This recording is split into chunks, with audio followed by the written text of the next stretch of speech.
welcome to the New Earth podcast, which will guide you towards awakening and the embodiment of your highest self through holistic living advice, science, yoga, personal experiences, and expert guests. Let's grow together and build a new Earth. I'm Nancy Crupi, I'm a scientist, and I have a PhD in biology and 15 years of international scientific research experience in fields from inflammation to aging, neurobiology, nutrition, metabolic disorders, and much more. I'm also a Kundalini Awakened spiritual teacher, healer, and coach, and I practice and teach Kundalini Tantra. And I'm Roby Newman Paris. I'm a biologist with experience in neuroscience, and I've studied the ancient yogic sciences as well as other Eastern philosophies with gurus and yogis while spending a year and a half in India and in Bali. I now teach Kriya Yoga, breathwork, and meditation and help guide people in their spiritual development.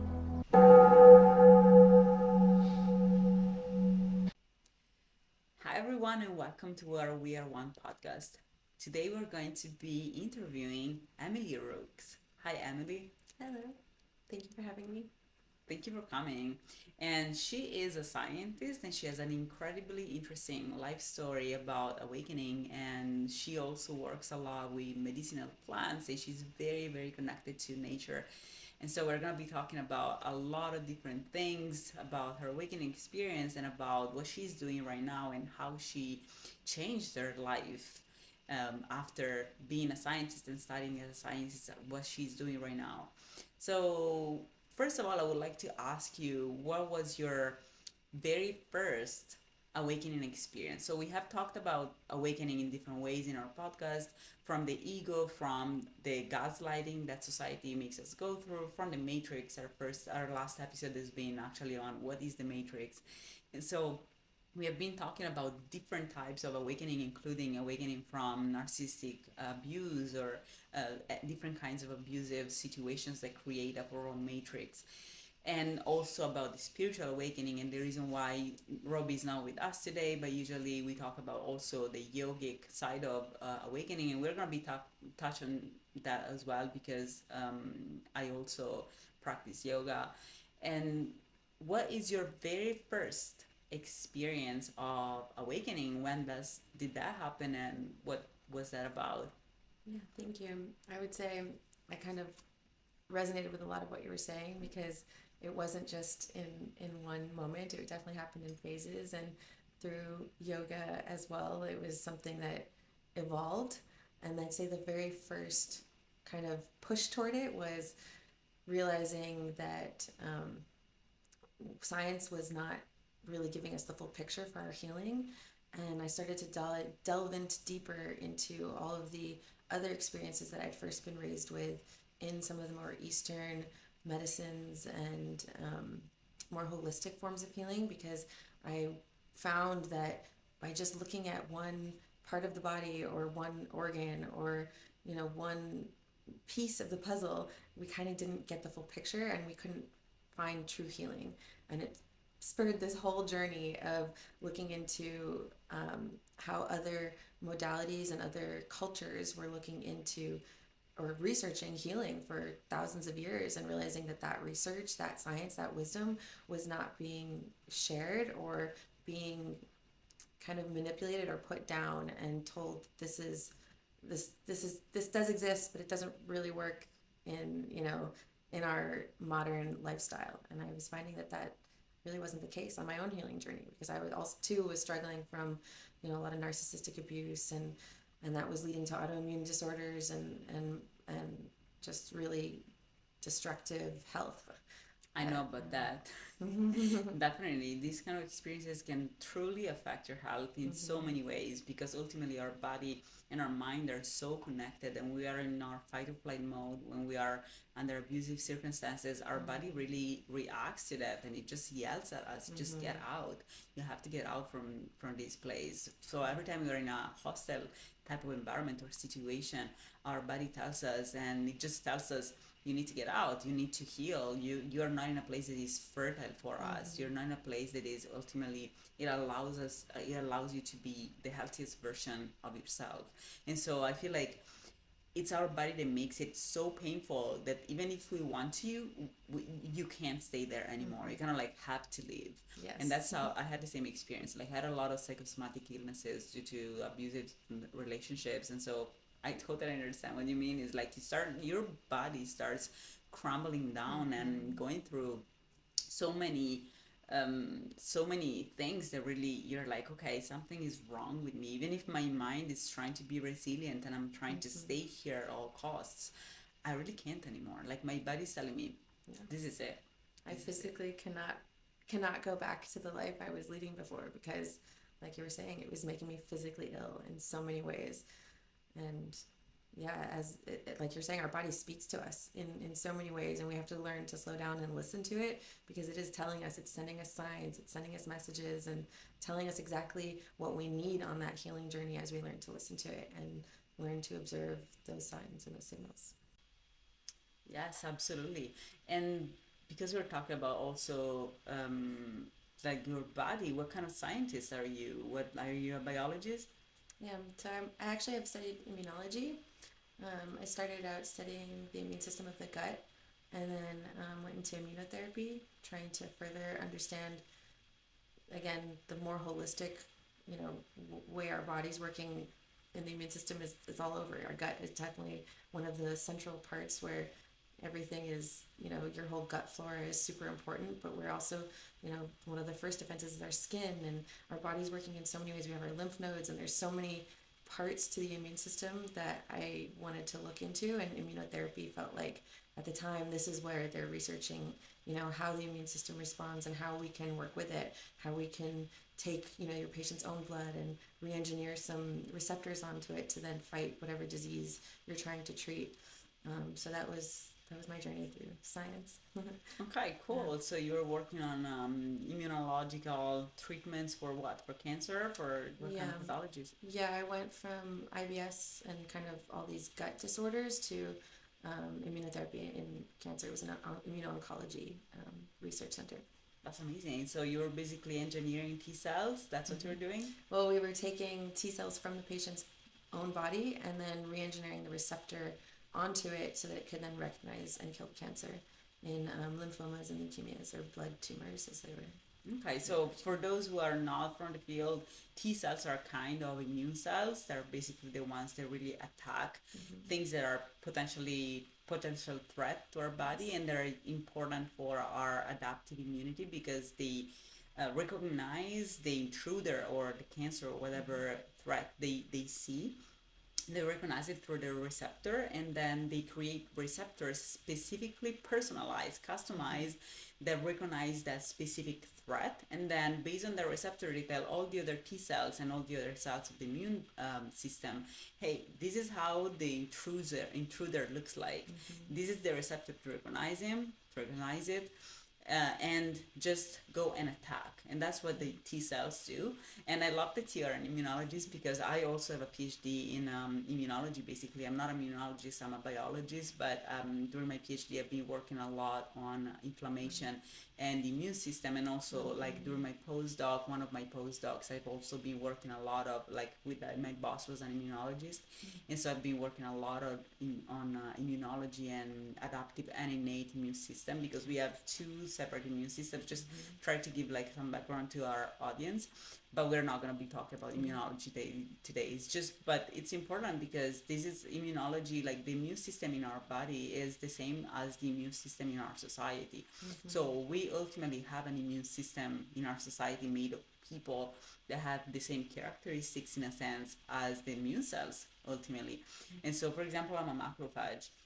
A macrophage is another type of cell that basically has two sides. It's a very adaptable kind of cell because what it does is it cleanses the debris and the mess that intruders or any kind of threat causes to the body, any damage. And after cleansing everything, the macrophage changes shape, changes function, and it starts attracting instead things that regenerate the body and supporting the stem cells to regenerate the damage. So that's what I realize that that's what I'm doing in the world. Like I cleanse the world from the mess, and I make sure that the immune system of the body recognizing the threats and recognizing the abusers.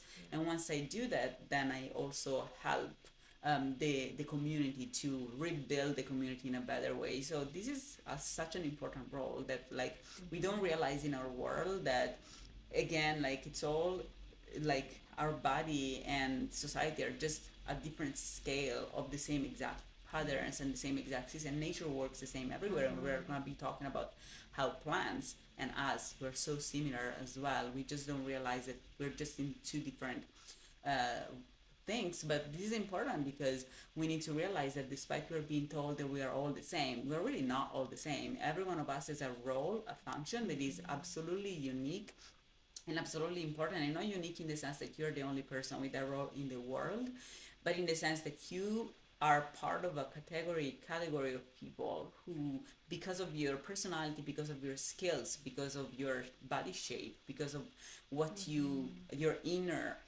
motivations are, because of those things you have a unique role in the world, and if you don't do that, nobody else will. And so all of us are unique and fundamental to the system, no matter how we are at every stage of our life.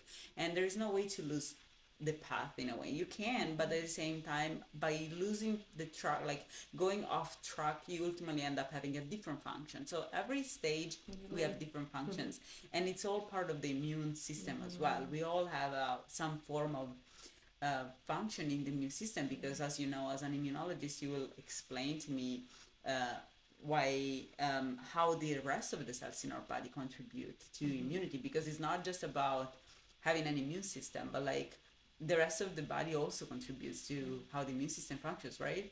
Yeah, it's a whole holistic system. I actually love that you brought up that, that concept of humanity being the immune system as well, because it's just like that. We have all these different chemical compounds and different signal molecules that say, bring the macrophage right now.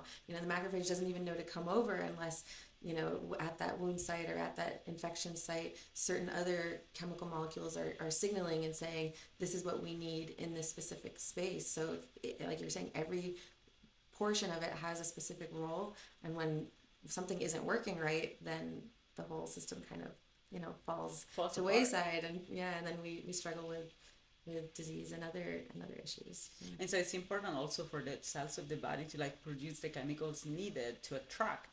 Like whenever there is so basically all of us should be somewhat educated in recognizing threats, so that we can signal to the immune system, okay, now help is needed here, right? Like we need to recognize the wound, right? That brought up something beautiful to me about how trees do that actually, where they communicate through the mycorrhizal network, saying that, oh, there's a threat of some bug or some disease, and what they will do is actually send chemicals to their neighbors, their own children. They actually know which trees are their children, and they will send nutrients and whatever chemical is needed in that moment to help survive the threat, so that together as community they can thrive. So even if a few trees do die, they're actually preventing death of the whole forest and the whole system.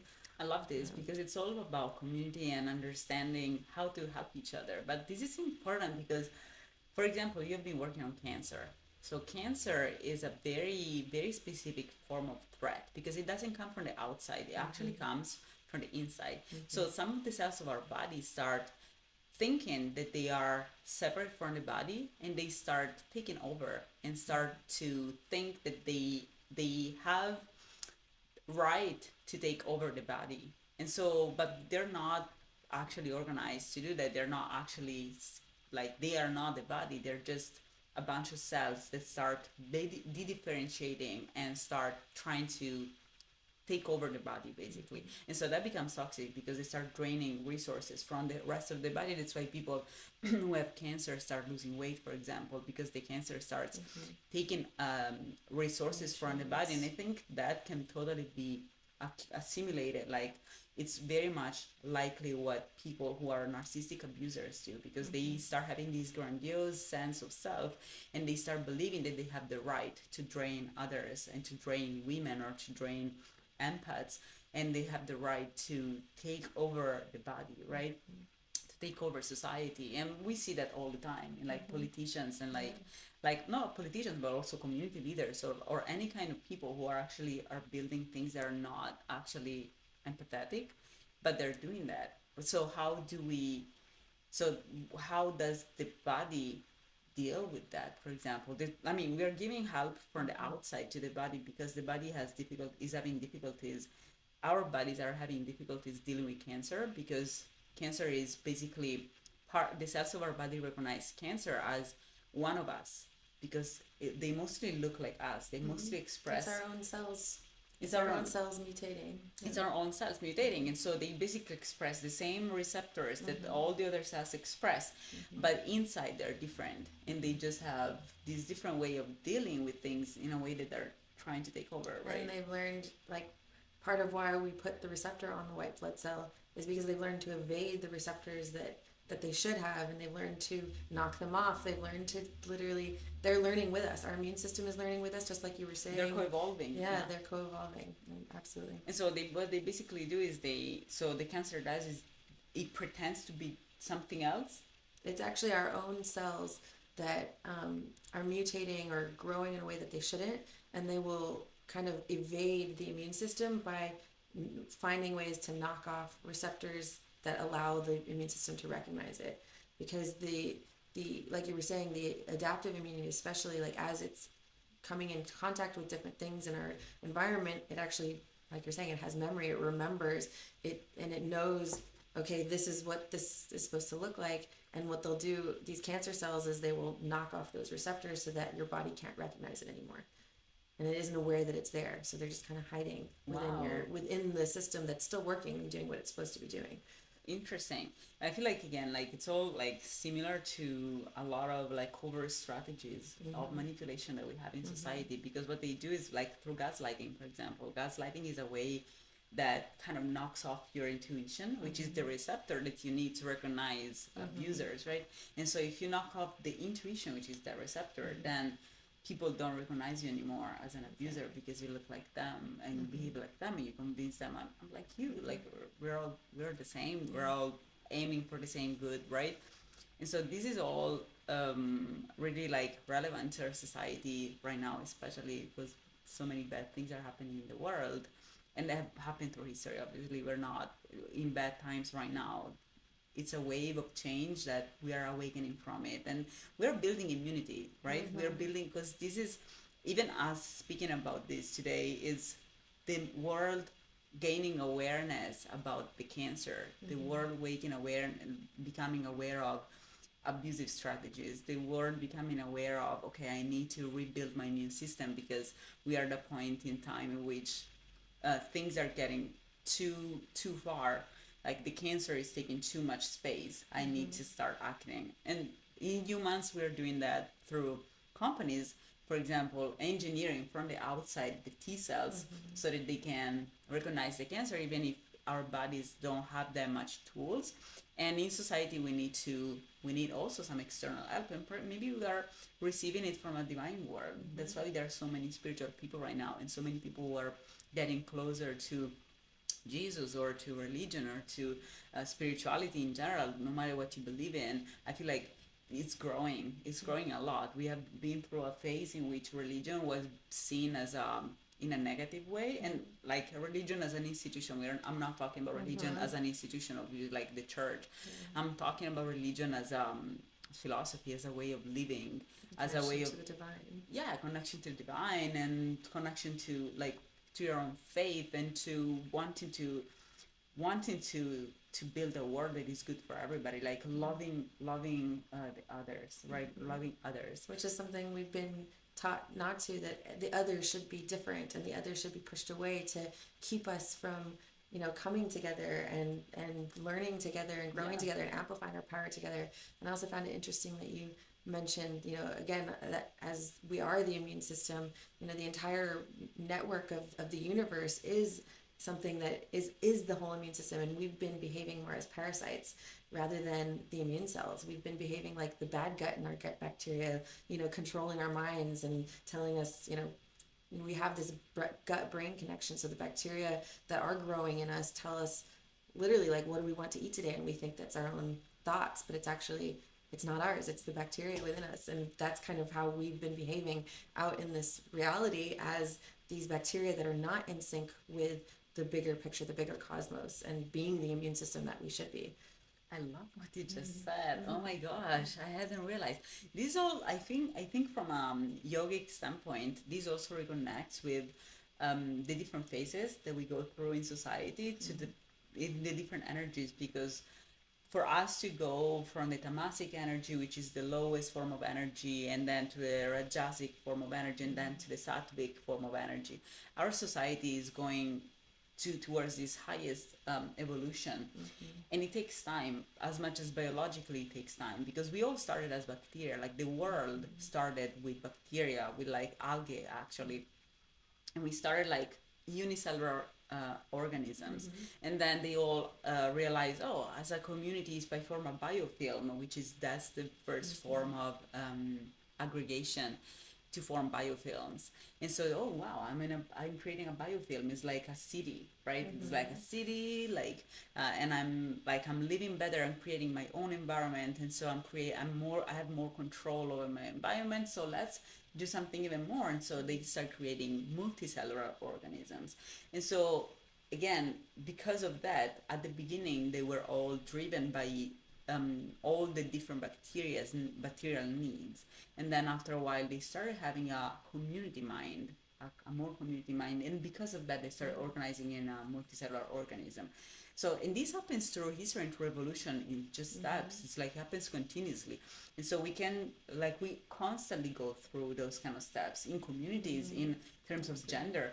And so, for example, and I think right now, especially for women, we have this problem that we have been divided for a long time. Women fight for the attention of men.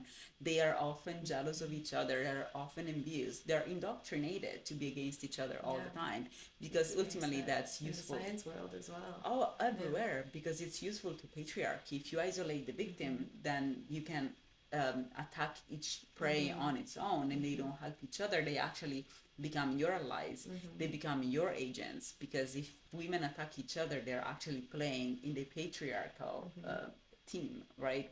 And so like it's right now women are the bacteria in a sense, and so we have to organize in an organism because patriarchy is taking over. They're really going. And we need to bring back that feminine balance, because like you were saying, as we work together, we thrive together. That's what nature has shown us, and we can continuously learn from nature by seeing that in all of these systems, whether it's bacteria, plants, trees, animals, when you come together and share your resources, share your knowledge, share your wisdom, that's how we uplift each other. That's how we grow. Yes. And you know what I feel like plants, because I think this has a lot to do with, again, like the ego taking over our society as a cancer. And so that ego is often, unfortunately, like meant to be more egoic, and this is scientifically demonstrated. It's like the Y chromosome also has a lot to do with ego and with aggressiveness, and so this is unfortunately not it's something genetically, and that's why there are a lot more narcissistic people within men. But obviously there are abusive and healthy people in both sexes as we and bring gender. back So that balance, then the ego can come into balance, and we can use it in a way that's for good, for innovation and for positive experiences, rather than just continuously putting others down and preventing, the uplift of humanity as a whole. Yes, exactly. And so we need to do that. And I'm glad that now today there are a lot of men who are part of communities who are also, like I can see now in Gen Z's generations actually, I feel like we're going towards the opposite side too much also, in the sense that like women are so sick of patriarchy, and now they're like taking over, like in the new generation. But they're also moving from a masculine space. Yes. Moving as Thank you for saying that. Yeah, as we've been taught, this is what success looks like. This is what achievement looks like, and really it's very different. Yeah, and we've been like living in our masculine, and so feminine energy hasn't been brought into the professional sphere in that way, and so we're seeing women rising up, but in as their masculine in their side. masculine, as the way a Yeah. man would Yeah, achieve. Yeah. exactly. And so we're basically, it's again the masculine energy that takes over again. So we really, it's not we need to suppress the masculine energy. We need to rebalance it out. And to do that, we need to assemble. Like, we need the strength of numbers between women or feminine individuals in our society, so that we understand that masculine and feminine are just phases. And they're just energies as well. We also have to remember that whether we're in a masculine or feminine body, we both have masculine and feminine energies Absolutely. within us that needs balancing as well. And men have suffered too in so many ways, where they're struggling with, how do I even, work within the society, because they're lost right now. They're wondering, okay, if I'm allowing the woman to do everything, then I'm not supporting her, and then if I'm showing my emotions, then that's not strong. And so we're needing to bring that balance back on both sides. In a confident way, in a divine way, in a way that is really empowering in every possible way. And I think what most people don't understand, and this is again, like, it comes a lot from the indoctrination in our society, and I think it comes from also our governments, in a sense, because after the Second World War, after every war in general, what happens is that the governments need for the population to start rebuilding the country. And so in animals, and you will confirm that, because it's really like the same that happens in every animal species, basically, in plants especially, or like also especially a lot in marine plants and ascidia, or any kinds of like marine animals also. There's cycles of masculine and feminine, right? And so it's not just about in the plant. The plant is considered, like the tree itself is considered the feminine, and the pollen is considered the masculine side. And so in nature in general, the masculine version is usually the masculine, or is usually the version that disperses the genes and that conquers new land and new territories, while the feminine is the one that settles and that produces new, like it basically grows and settles for birth. and that produces new like masculine and feminine versions of itself.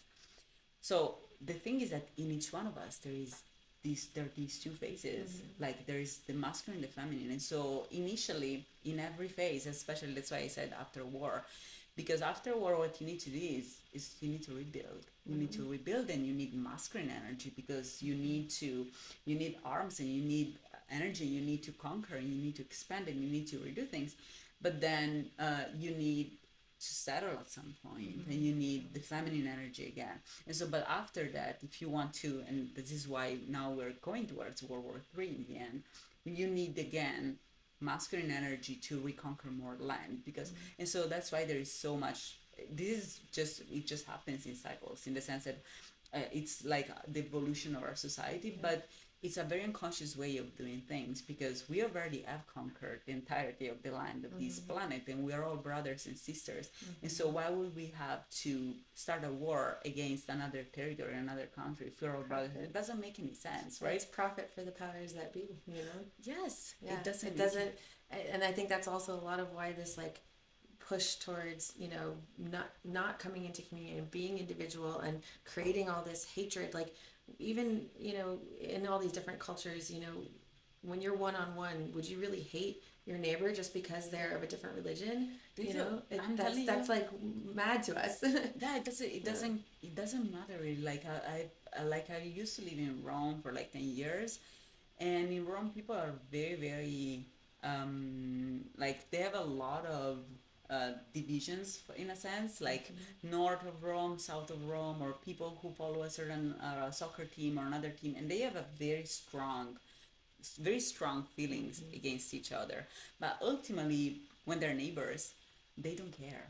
They can be any kind of people, but still they tend to be neighbor. And this depends, obviously. There are people who hate each other anyways. Yeah, that happens. But there are also, like, even this to say that even if you have strong feelings, ultimately, if you know someone before having that prejudice, if you know someone, if you meet someone, and that person does not tell you, I am of this kind of religion, or I'm a Democrat, or I'm a Republican. If you don't know anything about that person, you're gonna just judge them for how they behave with you. And how often does that happen to you guys? And like, see how often this happens to you, Mm-hmm. that you meet someone and you have a great time, and then during the conversation they start saying something that is very polarizing, Mm-hmm. like, oh, Trump or Mm-hmm. Biden, like they start saying something very polarizing, and you switch. Mm-hmm. You're like, wait, I have to be aware of this person, I can't be friend with them. Yeah. And so that is not what you truly think. Like, your body was enjoying, you Mm-hmm. were enjoying their company. It is your judgment and the indoctrination you receive from society that tells you you should not uh, talk with Talk this to this person, you should person. love. Exactly. And so we go through this so many times, and we're completely disconnected from Mm-hmm. how we actually are. For example, here in California, there are a lot of misconceptions about people from Texas. Every time I meet someone from Texas, I love them. Like, I Mm-hmm. love how they are. I love how they talk. They're very direct. I really love that kind of like directness, but also at the same time chivalry, and it's just really like more similar to how I am. And instead, all the time you hear all of these stereotypes Mm-hmm. against people from Texas, but all these things just keep us separate, as you said at the Mm-hmm. beginning.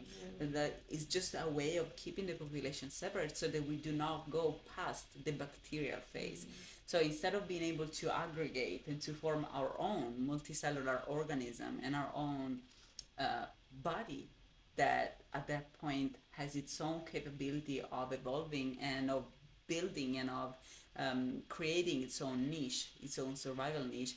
Instead, we are forced constantly into this state of bacteria by Divisiveness. Yeah. through divisiveness. And I think it's interesting for me the fact that plants, because all of this happens through ego from humans, right? Mm-hmm. But plants don't have that. Like, plants don't have an ego, or at least we don't know that they do. Mm-hmm. But there are also parasitic plants in the nature. For example, the fig, the strangling fig. Mm-hmm. There are parasitic plants too. Yeah. So I feel like in every species potentially there is a Mm-hmm. level Absolutely. of parasitism or like ego in some Mm-hmm. way.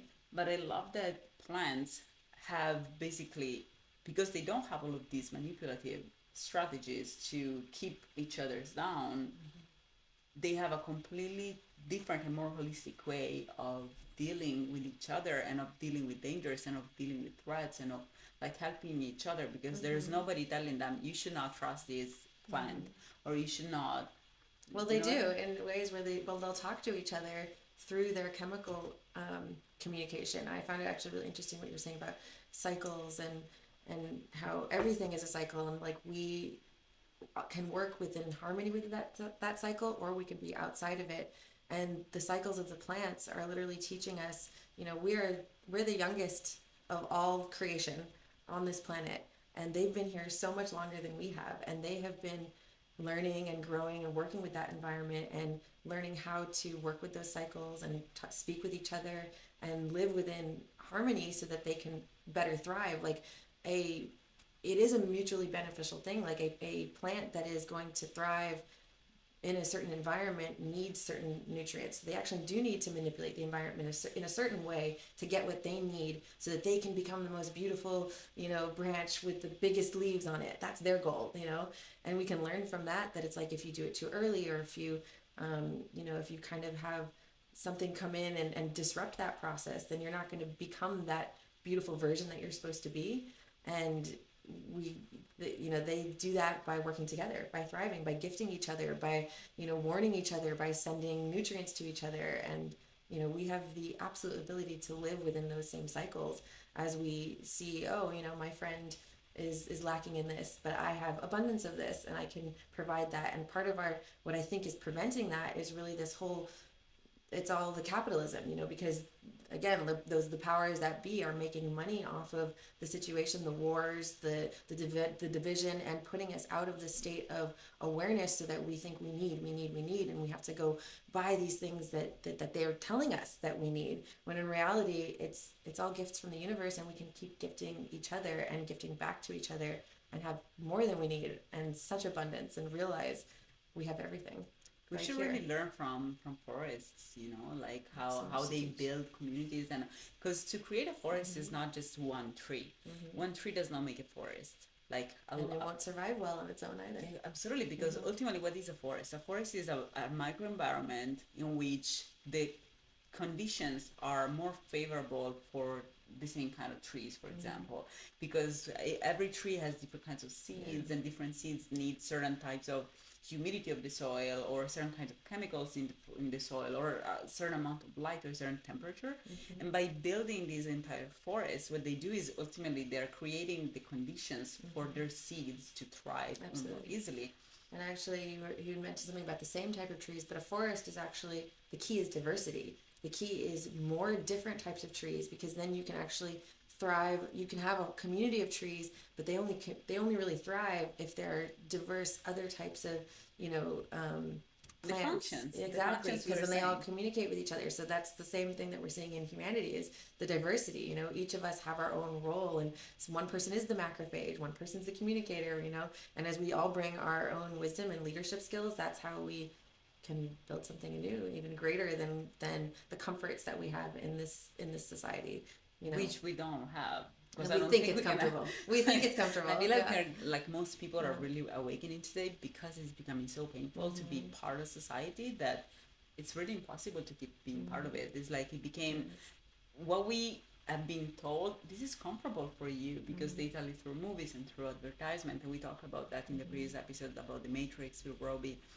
Like, we are told constantly through movies, oh, this is beautiful, right? You're portrayed this thing, or through even social media. Like, there is all this whole movement about against social media in a sense. And I love social media because they, like, we are here today talking about abuse, talking about capitalism, talking about all of these things, thanks to Facebook, thanks to Instagram, thanks to means of communication and of sharing of real experiences. Because before we only had TV telling us how the world looked like, and we were all misinformed. And now that kind of light cannot stand anymore because everybody can share. But until we have social media where you kind of feel like you're forced to share something pretty, we keep sharing good things, and we all are successful, and we all are beautiful, and we all are happy, and then everybody needs help and nobody asks for help, because we all think we need to show off of being perfect, because as soon as you are imperfect, as soon as you are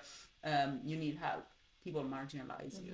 And so it's really, our society is built in a way that ultimately is made on purpose to create this cycle of abuse that allow the society to feed from us. Because if you, like, imagine in a farm you don't want to put together the butcher inside with the place where the nursery, right? Because if you show to the cow what happens to her at the end of it, like in a few months, she's not gonna grow. She's like, She she's will not kill literally be herself. full of stress hormones, Exactly. and the meat won't taste very good. Exactly, right? Yeah. And so you need to separate the butchering side from everything else. And so to do that, you need to separate the cows that are prone to be butchered from the cows that are just young, right? Well, And I also think that brings up a great point too about how other beings communicate without using the means of communication that we as humans understand. You know, that just because these beings aren't speaking or using their voice or using language does not mean that they're not talking to each other, and they're not communicating with each other and warning each other and telling each other, you know, what to look out for. You know, because if you do put those two cows together, you will have that reaction, because it's not like they're just observing it. It's because they're communicating with each other, saying, hey, you know, this is what's going to happen to you. You know, Yeah. and plants as well can do that. You know, we have to realize that all of the beings out in the world are just other species. It does not make them less of a being or less of a persons, you know, that have feelings and thoughts and emotions. Maybe they're different in the ways that we express them and understand them. I love what you said about communication, because I feel like we consider communication just through our voice, in a sense, or through even like visual arts. Like, we consider communication anything on which we have control. And so we have control over what we want to say, or our body language, or like what we're gonna draw, and what kind of video we're gonna make, and what kind of content we're gonna write. But all the things that we don't have control over, we don't consider them real forms of communication. And instead, nature, and we are part of nature, so nature and like plants, animal, everybody communicates through ways that are way more authentic than our words, because our words are ultimately, oftentimes, I'm not very filtered, but like a lot of people, especially in capitalism, tend to be incepted with the idea that they have to filter themselves, because this could not be the land of freedom, quoted, if people were actually free to talk. And so you need to, for you to continue, for people here to continue pretending that this is the land of freedom, they have to tell everybody to not be honest, so that people have the perception that they are allowed to be free, but they are actually constantly filtering themselves. And so our actual communication has become, right now, because we are in oppressive circumstances, we have become very filtered and very inauthentic. And instead, our body communication, as much as in cows, as much as in plants, our physiological communication is way more authentic. And that's why when you see people who are, you can tell when someone is, you're feeling it, you're smelling it, and the more we tap into it, it's like learning from the plants. Like when a flower puts out a scent, that's literally a communication. They're speaking chemically, and our bodies are doing the exact same thing. And you can smell fear. That's one that people, even if they're not really tapping into these more subtle energies, like we can all smell fear. absolutely, absolutely. Yeah. The sweat that you have when you're, and you, like when I started getting out of the corporate world, like I was also in a very like abusive workplace at some point. Like all workplaces are abusive, so I like think everyone's unfortunately experienced that. 99% of workplaces are abusive because society is built on abusive workplaces. And I realized that my smell changed. Like during that time, I realized that my smell was very like um, the smell of an animal in captivity, right? And instead, once I started, because I had to spend some time home, a lot of time home, like unemployed, and while doing that, I realized that my smell became more wild. Like I have allowed myself to actually smell like a wild animal again, in a good way. It's Like it beautiful, was, yeah. yeah, it was like I actually, this is my natural smell, and it was just beautiful. It was just like more not in captivity anymore, and not fearful, and not stressed out anymore. I was relaxing. My body smell change. So we do communicate with each other through smell, and through, you mentioned the flowers, like when we bloom, and when women or men, or like we embody our divine self, you can tell that people dress in a different way, they shine a different kind of light. And that's a signal, because in our society, then once you see, and that's why marketing and movies use that a lot to attract us towards communities that are in fact abusive, or towards content, or toward buying products that are really not good for us. But they do that by using the flower that we could be. And they use people who look good, who are cool, right? But we are cool when we are well. We are cool because we are showing, this is a way that our society has evolved to show each other, this is what you should do, because this makes you feel good, this And makes when you we're be good. authentic, and when we're looking at these pictures of this is what beauty looks like, or this is what health looks like, Yeah. that's maybe one specific picture of it, when we all have our own versions of that, of what that beauty means and what health really means for us. It's not going to be the same for one person as it is for the other, and that journey towards health and wellness is also going to be different. We think we all need to do on these like cookie cutter diets, when one person, bananas can be really healthy, and for another person that can actually be inflaming and not what their body needs to reach health. That's just one example, but Yeah, no, it's Yeah. true. It's true. It's absolutely true. Like we all are different, and we all need to reconnect with the truthful. And I love what a lot of women are doing today. For example, the no makeup movement, or the free the nipple movement. All these kind of like movements, especially I didn't to. join the movement, but I kind of am on board. Me too. Because all of these things are ways of showing, again, to reconnect with what the real signals are. And this, we go back to the tumor, right? That We're actually going back remind me to. of hairs too, because our hairs are antenna. If you look at bacteria or cells, they all have cilia, little hairs coming off of them, because it's what they use to like literally feel out the environment, feel those signals, and they give us messages, and our body's giving us so many messages all the time And we don't that listen. we're not listening to, because we're not even realizing, oh, this feeling, this sensation is actually a message telling me something, that my body is screaming out to me, like you were saying, like this can't work, or this is what, watch out, this energy coming near you is like, one you should kind of be wary of, or this feels good, this feels safe. Yes.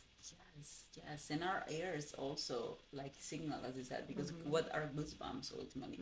What are all the times you feel like there are times in which like fear, like I have this whenever I have like immediate fear. For example, if I'm driving and uh, I'm about to have an Your hair stands accident, up. right? The first thing that happens is like an instantaneous reaction.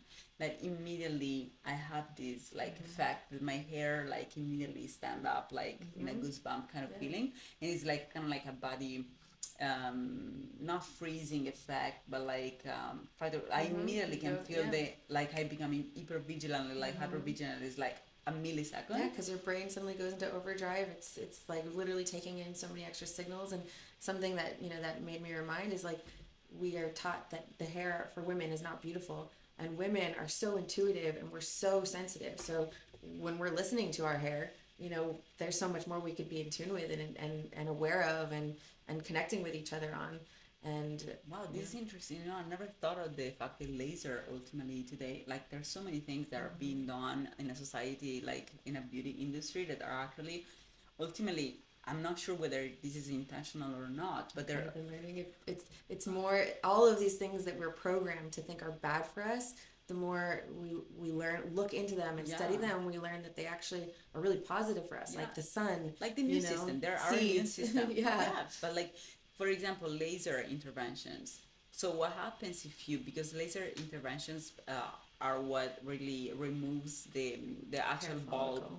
the hair follicle. So you're not. Are you still gonna have the same goosebump kind of effects if you don't have your hair bulb anymore? I don't think so. I feel Yeah, like most of those because that's what's signals. reacting.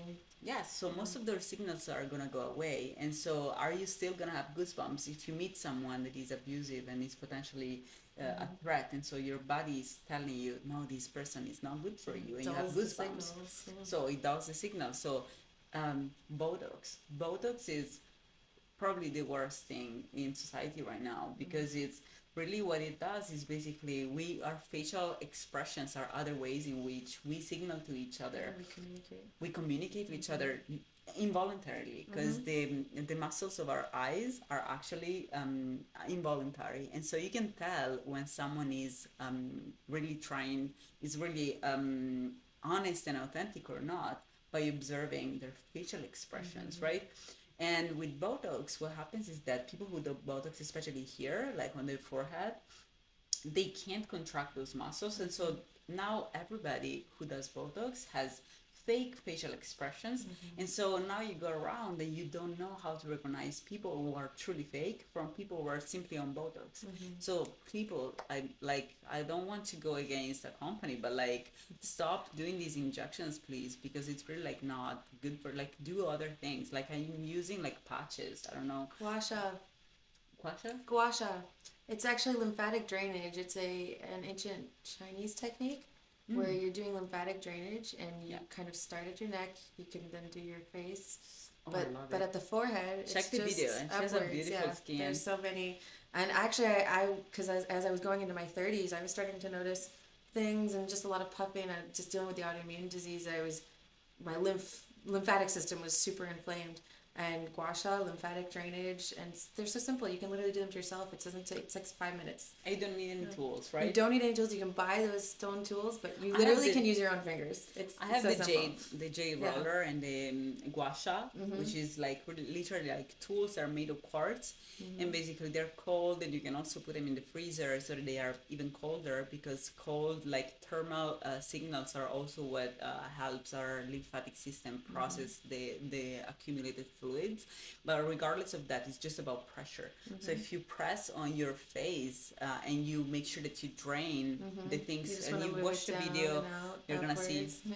if you watch the video, you're gonna see the movements she's making that, and she has a beautiful face, a beautiful like skin, and so if you drain your lymphatic system, first of all, that is going like most Remove of the toxins they remove that build toxins, up overnight and most of the are for example, I have sometimes like puffy and puffy eyes. bags. Yeah, I wake up Yeah, with terribly puffy eyes too. yeah, everybody. I feel like Yeah. everybody, and throughout the day they go Because our body away. is going through a whole detoxification in our sleep and flushing our brains, and so it's kind of sitting there, and until we kind of move it out, help move it, help drain it, help our lymphatic system. Like those are things too. We can be more in tune with the cycles within our own body, and realizing that all of these cycles, we can listen to them. And when it's showing us things like that, all these signs, I mean, a lot of Ayurveda talks about this too, like looking at your tongue, looking at your fingers can tell you so much about the state of what your body is going through, and then help you kind of learn, what do I need to do to help right that, or help, put that back into balance. Yeah. And I found not only that, but I also found, because ultimately the reason why we have wrinkles is because of, again, puffiness that then causes this the skin to stay in certain positions, in certain stages, in certain states for a long time, and that creates wrinkles. And another reason is because we contract our like expression muscles, which ultimately, again, our facial expressions are important social cues. So you don't want to remove, you guys do not want to remove your facial expressions from you, because that's a way of signaling others, I'm like you, I love you, I hate you. Or like it's a way of signaling, like in a forest, like in an ecosystem, an ecosystem of any kind. It's a way of signaling others. And so it's a way of finding people like you and creating communities. If you remove those cues, you're just gonna be alone, because nobody can read you, nobody can communicate with you on that level. And so one way of doing that without having to fully lose control of your muscles and start having fake facial expression that make you look like someone who is just manipulative, instead what you can do is to use patches. There are different kinds. Like I've used the silicone patches, and they're really good. But they kind of like after a while they kind of lose. I've also learned, so part of it is that you're losing some of the elastic for sure. compounds in there, but the way to actually regenerate that is through like things like acupressure and acupuncture actually stimulate those cells to now make their own and produce their own. So rather than kind of continuing putting band-aids on, you're actually re-stimulating those cells to wake back up and produce like they're supposed to, and combat things like wrinkling and gray hair and all these things that also that we think are signs of aging that no longer make us beautiful, which we must change our mindset about as well, because every phase in life is so beautiful and is so important. Just like every person has a role in life, every stage of life is so important to our own growth and to the growth of the community as a whole, because we're giving different things back. But I've seen women in their 50s, 60s, who don't have wrinkles because they're really learning how to work with stimulating their own immune system and their own cells to work the way they're supposed to. Like our cells don't have to completely die off and degenerate. We have the ability to actually regenerate ourselves and bring that healing to our bodies by understanding these signs. When you are seeing those wrinkles, okay, what is this telling me? How do I need to approach it from a healing standpoint? Yeah. And not only that, like I love what you said about that every stage of our life is a different function, because again, we all have different functions, and that function changes through time as well. And so that is another form. Aging, like wrinkles, gray hair, are another form of social cue, because it tells people, I'm older than you, I'm wiser than you, I lived longer than you, I went through more things than you, because stress makes us go like have more gray hair and more wrinkles. And so stress is also a sign that someone went through a lot of things. And if you go through a lot of things, you accumulate a lot of wisdom that you then you can share with society. And so ultimately people who have accumulated a lot of wisdom are people who should be seen as wiser in society. And so today we have a lot of people who instead try to stay young all the time. And so because of that, like they're seen always as younger people. I have this problem in some way, because people tell me that I look 25 now. I don't believe that. I feel like that's a way of flirting.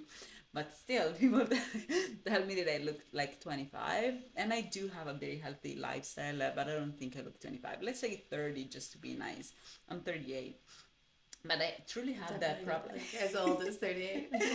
But I definitely have that problem because I have a lot of experience, and I'm very, very wise. I've gone through a lot of things in my life, but because I keep myself young and I use hyaluronic acid and I really use the jade roller and the gua sha, and I do these things to keep myself young from a healthy perspective, not just beauty, just for healthy. But because of that, people tend to not see me as They wise don't as I respect you. am. I've struggled with that as well. I'm almost Yeah. 35, and people Yeah. do not. Yeah. Because Even you, through my whole 20s, it was like, you're a kid, you look 16, yeah, and yeah, you look you 28. don't get the respect that Yeah. the life wisdom, the life experiences that you've gone through deserve, and should Yeah, be yes. shared. And it's not just respect in terms of having respect. It's really a matter of people understanding that you have something important to share with them so that they take you like because Seriously. yeah, take you Yeah. seriously and ask you advice and come to you for service and pay you for your wisdom. All of this comes with gray hair and wrinkles and comes with showing the fact that you're like older. But today we have like also messed up um, a misconception on a lot of things. Like, for example, this idea that we need to look young. And so now our society glorifies youth. But by glorifying youth is basically not allowing us to learn from older people because now if you're old and if you look old, that means you Nothing to must be add to doing something wrong. society. You must be doing something wrong because you're not supposed to look like that at your age. And by doing that is again dividing us from the other side of our society, which is the side of people who have already seen how society goes, who have already seen that you're never gonna get your retirement, or have already seen that things never change unless you start a revolution, who have already seen all that. And so these are simply the previous victims of the system that we are being separated from as much as the cows, right?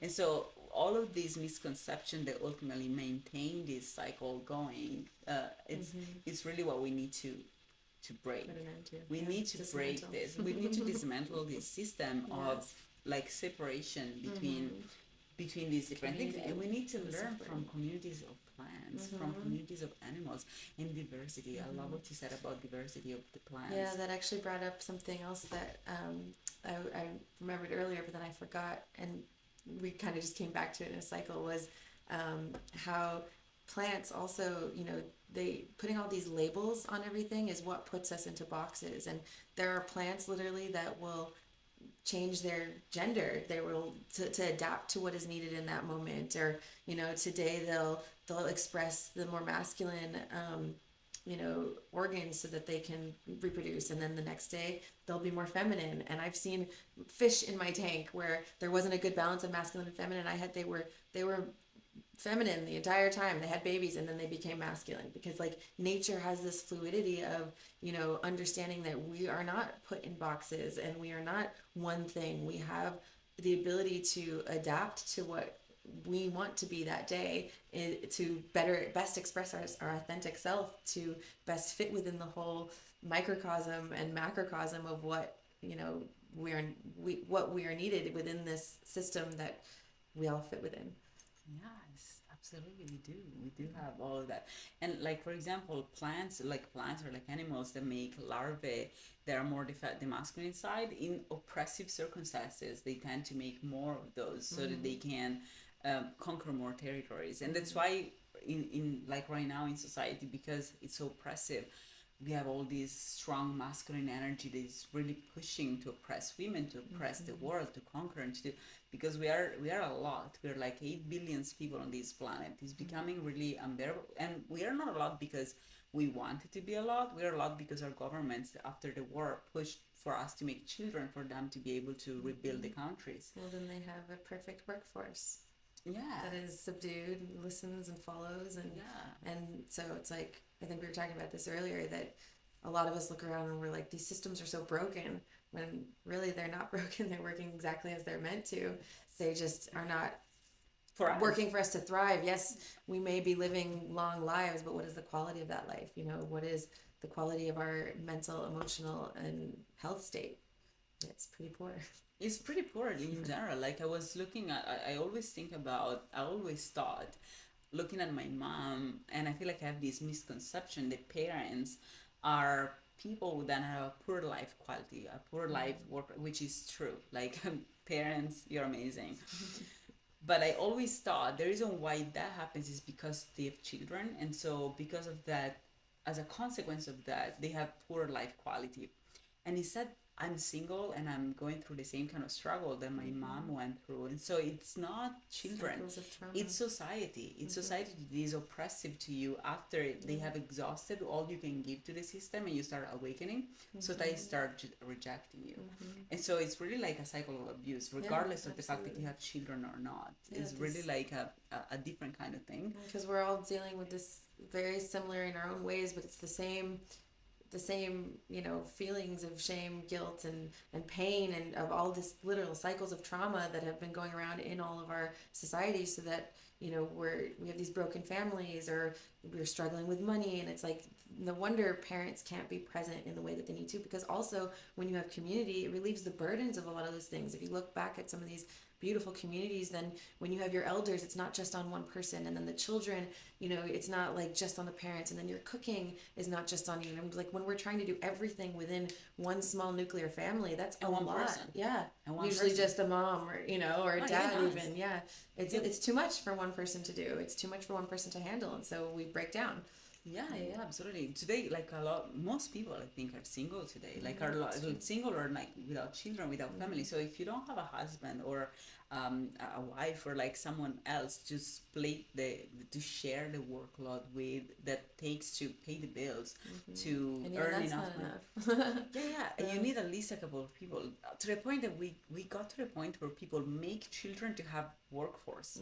Literally, there are people who are making their own employees while they make children. They don't have children for out of love. They have children out of, I need people to help me out here.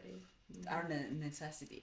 And so we really need to, and I grew up in a place that was all a community, and there it was like a forest, in the sense that everybody had their own role, and nobody was perfect. Everybody had their own personality type, and everybody had their own um stones, and like sharp edges, and like everybody had their own thing. It's beautiful. Yes, but at the same time they had to coordinate effort, and because they found the beauty of the supportive community they were building, and they will give to each other regardless of the fact that they actually fully agreed with each other. I feel like that's a form of really like real unconditional love, when you understand that even if you're different, even if you have different roles in society, different personality types, and maybe you kind of talk bad about each other a little bit in the back, but still you have your own role in that ecosystem that you're building, and so they appreciated their own relative role.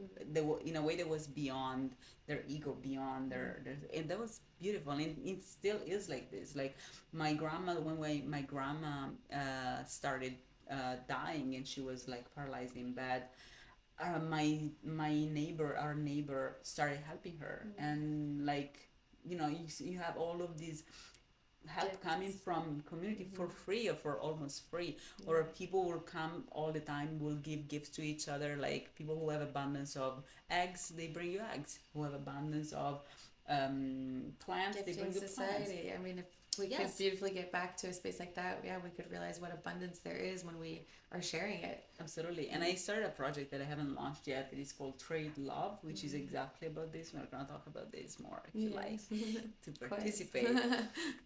Because we need to do that again. We are at a time in history in which we need to build this biofilm, and then from the biofilm we need to build our own body, so that we start really bonding with each other and reacting to the cancer that is really attacking us, which is this really like from a conscious standpoint, because I feel like all these sense of separation as well between good and bad, or like positive and negative, it's all unconsciousness, right? Like there are some people who are conscious and some people who are unconscious, but it's like having a wound in your body, right? Even if the wound is still you, it's still part of you, or a cancer, right? It's still part of you, but if that cancer forgot of being part of you, that cancer becomes toxic for you. And so even if it's a part of you, you need to find a way to either remove it or heal it in some way, because otherwise it's going to take over and it's going to destroy everything, because our body is made of, is an ecosystem. It's a balance. And like what you're saying, anything too concentrated could be bad for you. Like if you have too many carrots, you will turn orange. We need the diversity. We need a balance of the nutrients. We need a balance of the way we communicate, a balance in everything. And nature keeps teaching us that as well. It's Yeah. all about balance. It actually reminded me too of what we're trying to do right now is kind of work with community where we're building this network of what do you have that you can give so that we can now help bring back the plants and share seeds, share wisdom, share knowledge so that we can help to heal the earth, which she's already doing herself. You go out there and you see, after fires and floods, she's coming back. She's doing her work. How can we get in line with that so that then we can learn from them? How do we become more part of the system, and how do we learn to work with our cycles and with those cycles and bring healing to ourselves and to our communities? How are you doing that? Like, are you actually tell us your Yeah, projects, so because I'm sure you are doing a lot of very cool things. And yeah. I want for people to have exposure to incredible people like you, because you are doing so many good things. We are the earth, we are the hands of the earth. And so, but most of us are so disconnected that we become part of the wound, we become part of the tumor, we become enablers of things that are actually toxic for society. And then there are other people who awaken, like you, people who awaken and remember being the earth, and they start being the hands of the earth. And so I feel like I want for you to share with people what kind of projects you're doing so that they can learn what the actual true path and like real good path path towards healing looks like. Yeah, well, we're doing a lot of what kind of we've been talking about, where it's coming together in community, and right now it's been really just re-educating ourselves with the plants and how they can teach us. And so we've been going out in nature and learning like a plant that calls to us, learning how to listen to, like, really slow down, listen, what is this, why does this plant want to work with me, and then learning its medicinal uses, which usually are exactly what your body needed in that moment. Like, it's really beautiful to behold. Actually, I had a situation where I'd been struggling a lot, because I'm still struggling with autoimmune and coming back from it, where when I'll get sick, my immune system will just kind of go haywire, and my lymph nodes were really hard, painful, and swollen, and I've just been like dealing with a lot of phlegm. And I was like, I really want to find some plants that will help me with that. And I found one in my mom's garden. It had, like, I went there 3 days later, and she was like, this just showed up like a day or two ago. And we looked up what the medicine was, and it was for, bronchitis and lung issues and really clearing out the lung. And so it's the plants, as we ask, as we communicate and go out there and talk to them, they'll show up for us, and they'll tell us, here I am, here's this free medicine, this gift from the universe that is just for you. And realizing that everything is all about gifts. We when we are given a gift, it's our duty to use that. And part of that is, we as humans, yes, we are the youngest on this planet from all the other species, but we have so many gifts in our way of communicating and speaking that the other plants don't. So it's our duty now to use that in a way to help work with the earth and help heal the earth and help heal our communities.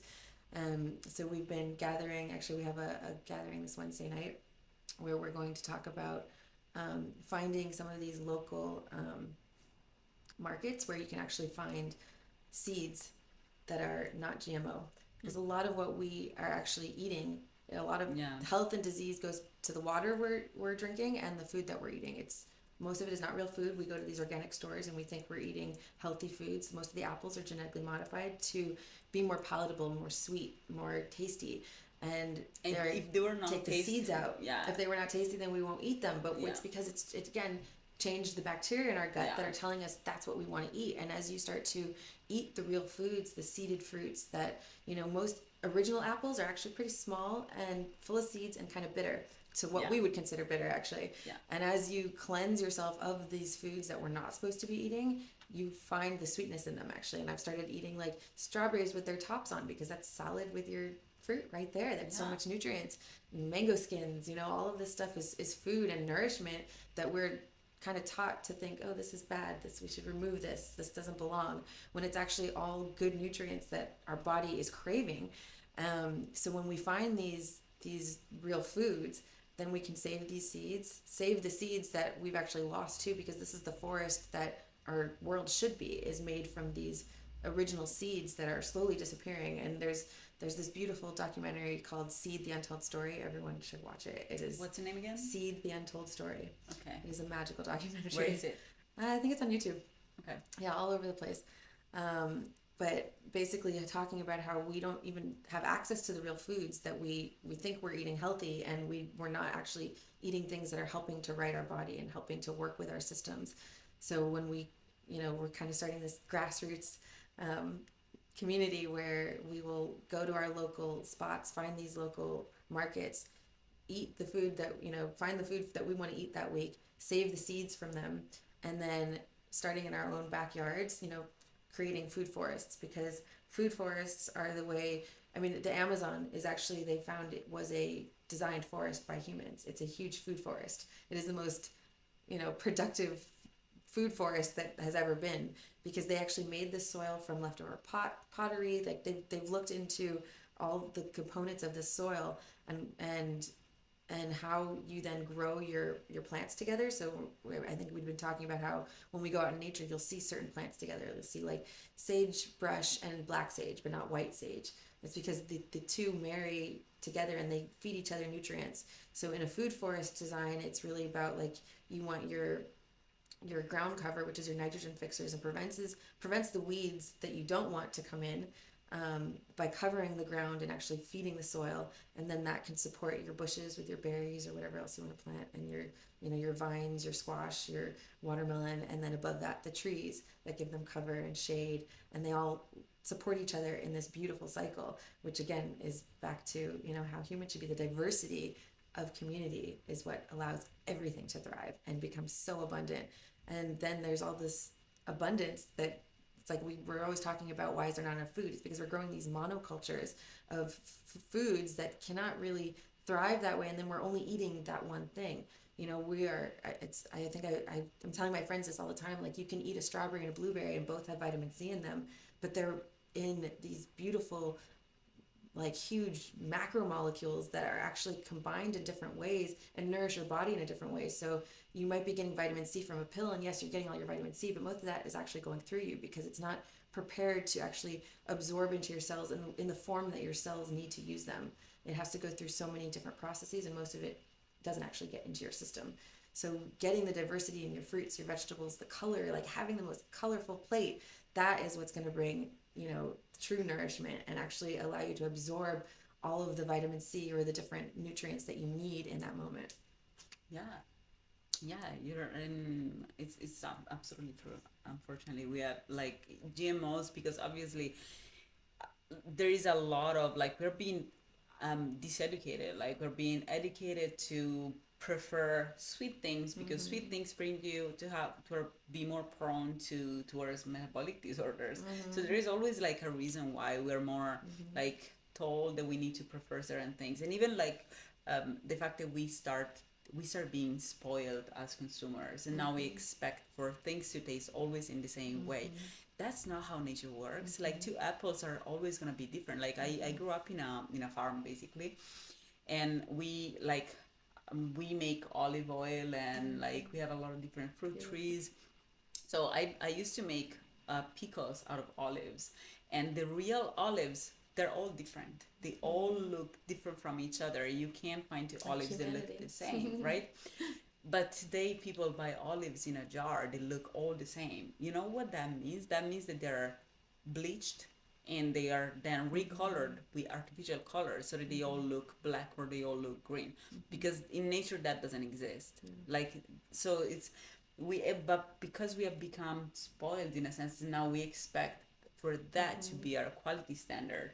Then it is us who are ultimately driving also a market that is not truthful, not natural, not natural, because we have needs because we believe that's normal, and so we have needs that really force also companies to invest into things that ultimately are not healthy for us. Also, how much food is actually being wasted because it doesn't look perfect, because they can't put, these markets can't put it on the shelf because it looks a little funky, Yeah. when it's just as good food. But also, I as this, journey with the plants has evolved, learning that, they are just as sentient as we are. They actually have the same receptors that we have in our brains to see. Like, we think our eyes see when it's actually just, it's sensory information. Our brain is actually the one doing the seeing, and they have those receptors all over their bodies. They can see when we're standing next to us. They can tell the color of our clothing. They are fully as aware.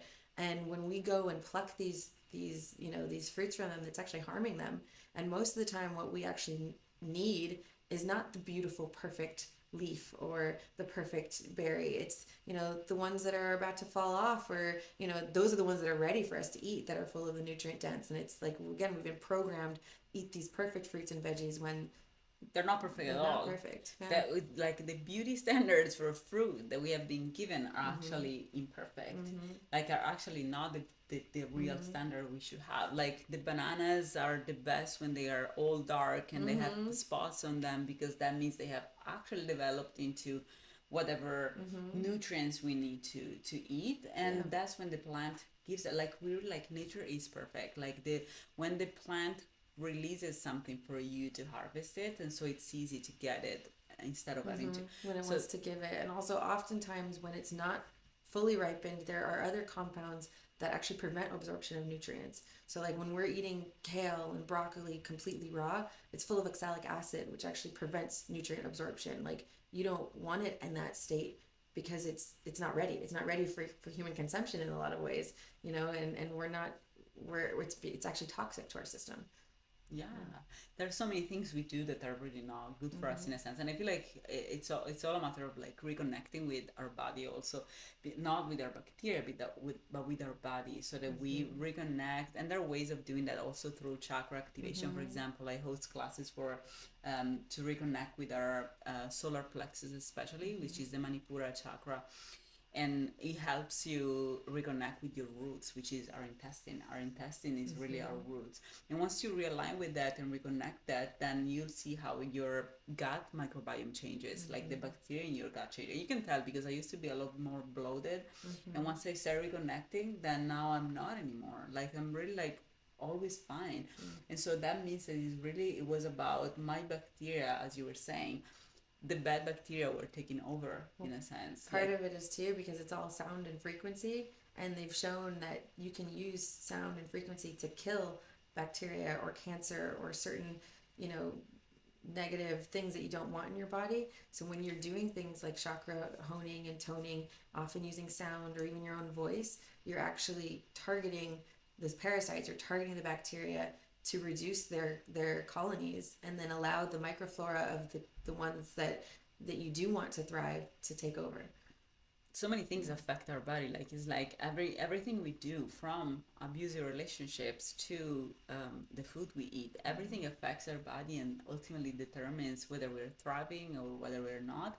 But our body will tell us. Our body tell us whether we're actually in a good environment or not, and whether we're thriving or not. And so it's really like a matter of reconnecting. And I love that you are reconnected. I can see you shining your light. I really love your light, because I can tell that you're like someone who has healed and now is healing Still others. on the journey, but You're still on the journey, but like it's a continual journey. like realizing that you need to heal. It's the first part of healing, because then you realize which part of you is the actual good side, like the side that you want to nurture, in a sense, the side that is conscious, the side that is healed, the side that you want to increase, like to bring to light, right? So I think once you realize that, then you can make every day a conscious decision of shining that side instead of something else. And so I can see that you do that. I can see that you really are centered in your best self, in your highest self, and that every day you take the conscious decision of being like, okay, like this is how I want to show up in the world. And I can see that you do that, and that you make conscious that it's all about really to anchor ourselves to our highest self. Takes a lot of decision making every day, and making the right choice all the time. Because every day you're gonna meet people who are unconscious, who try to trigger you. You're gonna meet people who are gonna try to use you. You're gonna see foods that are not good for you, and they're cheaper than the ones that are good for you. So there's so many things daily that we tend to having to not choose, that it becomes really like it has to be a conscious decision, really rooted in us, to not do those things and choose something different. And these, as again, like unfortunately, things that are bad for us are always the cheapest, are always the most available, the more easily accessible, including toxic relationships. Love bombing is the main strategy that toxic people use, because so that you choose them over people who don't love bomb you, and they show you the truth. Look, you're not perfect. Like, you're just another human being, and if we get along, fine, right? So that's how real relationships look like. But now we are used to having partners who love bomb us and make us think we're the princess or we're like perfect, and obviously our ego prefers that. So it's all like really choosing the path of healing. It's a journey that initially looks uglier and more difficult and more challenging. Absolutely. And lesser accessible. You actually have to search for it. You actually have to go on purpose to search something different than what you're used to, or which is what uncomfortable. Is uncomfortable, yeah. And it's not given to you. You have to go and search it. So that's why oftentimes most people who go in the path for healing are really those who suffer, because it becomes unbearable, and so you're kind of forced to, like, you can't live it anymore. You can't ignore it, you can't deny it. Exactly. Yeah. And that makes you overcome the gap of energy that you need to overcome for you to start putting the effort to search something that is not readily available, that is not cheaper, that is not easy, that is not, all of these steps that you need to overcome for you to choose something that is healing. Ultimately we tend to do that after we have suffered so much that we're like, okay, I don't want to go back to that anymore. And so unfortunately most people have to go through suffering for them to choose that. But I've also learned that every single wound brings you a beautiful gift, because you wouldn't be as strong, you wouldn't have learned those lessons that help you get to find out who truly am I, and what is my purpose really in this world, and for humanity. Yeah, because then you become more decisive, right? Don't you feel that you become more, like, now if someone, sure, yeah. Like, now if someone comes to you and tries to give you something that is more readily accessible, cheaper, I don't, it's like you can't, it's like you're so firm in what you know at that point that it doesn't even play the same tricks on you anymore. You can't play that game anymore. And something that brought to mind too is that we are electromagnetic energy frequency beings, and every thought that we have, every word that we say literally shapes our reality. And as we are stuck in these cycles of like fear, when we watch the news, then that's the world that we're in, where we see that's the world that exists. And the more we start to really verbalize and actualize and hold on to that picture of those conscious decisions of, no, this is what is aligned with me, the more that becomes your reality. And it's magnificent to behold. Literally, it's magic. You watch magic unfold as you manifest exactly that person and that life that you were seeking. And the whole time you're like, why can't I get there? What's going on? Why do I feel this way? And there's all this angst and anxiety, and it's because that's the reality you are creating when you're in that space. And then when you really take the time to think about, okay, you don't even need to know how to get there. It's really just, what is it that I want out of my life? And being conscious of, okay, does this choice in this moment bring me closer to that or further away? Then it becomes easy. Now you know exactly what choice to make, and then you're just on that path, and it's like literal magic. Yes, absolutely. And we were talking earlier about also some things that I wanted to touch on, about also how all these ancient knowledge that we're talking about right now, because we're talking about things like nature, how nature works, how communities are built, and how we communicate between each other, not just as humans but as animals, as plants, through our pheromones, through our chemicals, through our facial expressions, through our cues, through shining our light, or through being on PTSD. All of these things are forms of communication that we should have learned earlier, like all of how our body works, all these things that we appear to not know about, and that it sounds strange that in thousands of years we have not learned. And I feel like that's really impossible that we have not learned. Yeah, if you delve into these ancient studies, they have been studying this, and they have learned this, and they have been teaching it to us, and it's been distorted as it's gotten down to us, but it's in there. If you read in between the lines, and especially in most of these ancient cultures, they are sharing so much that we are even when pain shows up in our body, where it shows up in our body, it's tied to the emotion you had at the moment, and it is stored in that spot. And science now has been showing it's the fascia. The fascia is this liquid, crystalline, almost like jelly-like web that's electromagnetic, and it goes all around your body, and it responds to external stimuli before your brain is even responding. And you know how, like, we are going out in the world and our brain is responding pretty fast. So the fact that our fascia is responding even faster, and it's literally just like you have a thought or emotion or a feeling, and then you have some pain, and then it's stored in that specific spot because it's tied to that emotion, and it has this trauma response every time you are out in the world and something triggers it. Excuse me.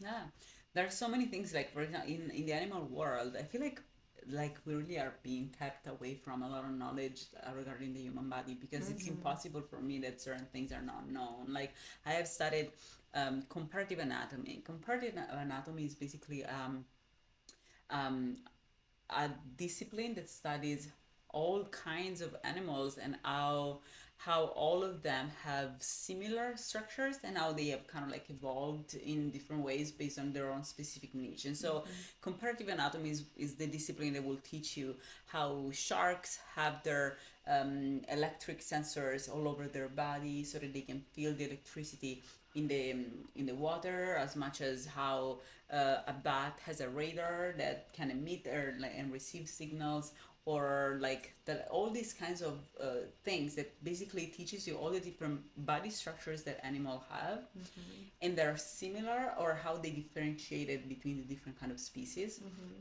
to adapt to the environment, right? Because we are completely co-evolved with our environment, really, like, our continuum with our environment. So like fish scales, if you look at the shape of the fish scales, you can tell, like, go in a pool and put your legs in a pool and then take your legs out, and you will see that the shape that the water is gonna make is exactly the shape of the fish scales. So the reason why the fish scales have that shape is because that's how the water hits the surface. It's all vibration and frequency. Yeah, it's all how the water hits, right? The pressure of the water pressures on certain points specifically and flows in other points. And so where it pressures a lot, then the fish has to build a scale to protect its body from it. So all of that. So I'm sure that we as humans have a lot of organs. We do. And a lot of things like this. We're salt batteries. We have magnets in our brain. We can, and we are electromagnetic. Like the fascia has shown that. So just like, so what is fascia? The fascia is all, it's this like web network all through our body, kind of connecting and signaling between the muscles, the tendons, and the bones.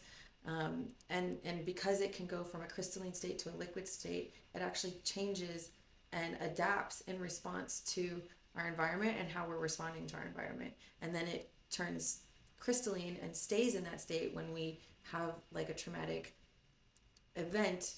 You can use the word trauma, but if we have some sort of experience, it then holds that state and kind of remembers it. So that's why we tend to, have pain in a specific spot for like long periods of time. It's like that's that one thing that isn't being addressed. So every time you're going back out into the environment, that's responding from this state. And you can see animals, or even like when you're bringing up a car accident, when you're almost getting into a car accident, your legs will shake. Yeah, because that's what we're naturally supposed to do as animals, is to shake out that trauma, and that allows the fascia to then go back to liquid and release this like web-like structure that it's doing, which is holding on to all the muscles and tendons in a way that thinks it's trying to be safe and to prevent, a reoccurrence of that traumatic experience.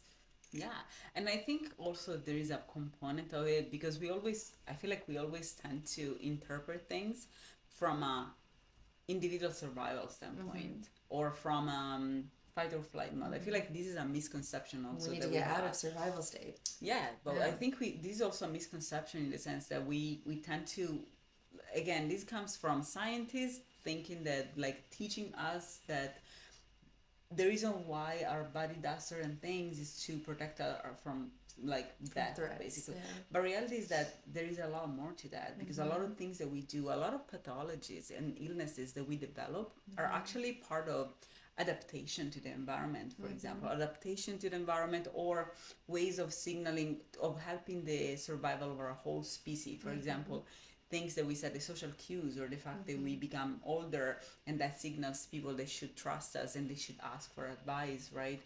Or that maybe we're not in fertile age anymore and they should not target us for mating because we can't give them children. So all these things that or pathologies are like a lot of things that we feel like we develop as a form of like it's a pathology, and then pharmaceutical companies try to target those things as bad for you. A lot of things are actually meant as an adaptation to our environment. Like certain things are toxic for us because they can be too much, because our body, our current societal evolution is going so fast that our body did not have the time to truly develop the proper adaptation. So for example, the amygdala is something that it's designed to grow so that it can cope with stress more. The amygdala is a part of the brain that handles the fight or flight mode and stress. So the more stress we have, the more the amygdala grows. But the amygdala determines also our heartbeat, our whole body physiology in a lot of ways through hormones and like the thyroid and the immune system. And so by growing so much, so we have evolved to make it grow in case we live in a hostile environment. But now our society has become so hostile in such a massive way that our amygdala is still designed to grow as much as it can, but this has become toxic for us because now we are all on PTSD because our amygdala grew so much. Because it can grow, then it grows.